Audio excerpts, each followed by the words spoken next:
Guys, good morning and welcome back to my channel. So आजच्या व्हिडिओमध्ये मी तुम्हाला दाखवणार आहे की तुम्ही तुमच्या बोर्डसाठी काय काय कॅरी करायला पाहिजे आणि काय काय नाही. तर चला आपल्या व्हिडिओला सुरू करूया.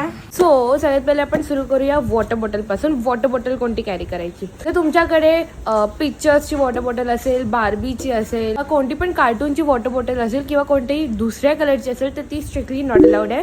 तुम्हाला कंपल्सरी हे सुद्धा नॉट अलाउड आहे, हे सुद्धा तुम्हाला काढावं लागेल. हा जो लेबलचा टॅग लागलाय तो तुम्हाला ट्रान्सपरंट वॉटर बॉटल कॅरी करायची आहे. तर सगळ्यात इम्पॉर्टंट गोष्ट ती म्हणजे हॉल तिकीट.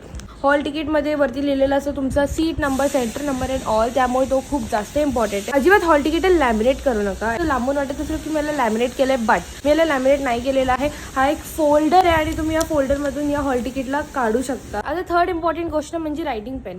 तुम्ही कोणता पेन डेली यूज करता किंवा कोणता पेन तुम्ही ते इयरमध्ये यूज केलं तोच पेन तुम्हाला यूज करायचा आहे.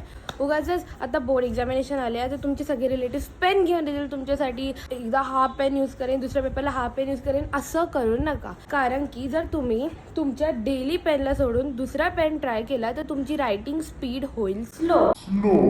कारण की तुम्हाला त्या पेनची सवयच नाहीये. जसं मी पूर्ण इयर भरती हा हॉझर्डचाच पेन यूज केलेला आहे, त्यामुळे मी हाच पेन माझ्या रिलेटिव्हला आणायला सांगितलेला.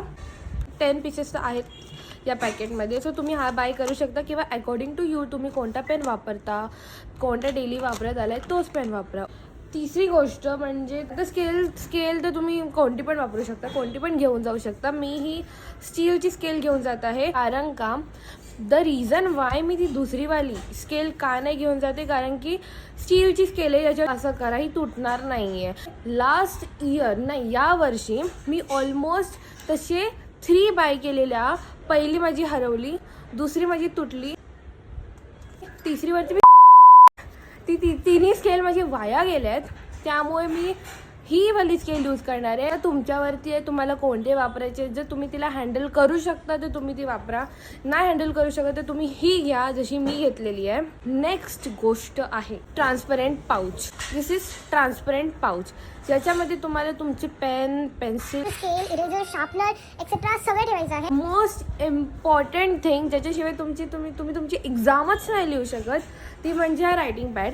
तो पण ट्रान्सपरंट वापरायचा आहे तुम्हाला. रायटिंग पॅड तुम्हाला खूप जास्त हेल्प करेल. पॅड पण ट्रान्सपरंट.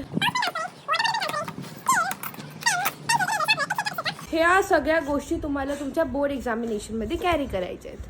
व्हिडिओ आवडली असेल तर व्हिडिओला लाईक, शेअर अँड चॅनलला सबस्क्राईब करा यार. Bye bye.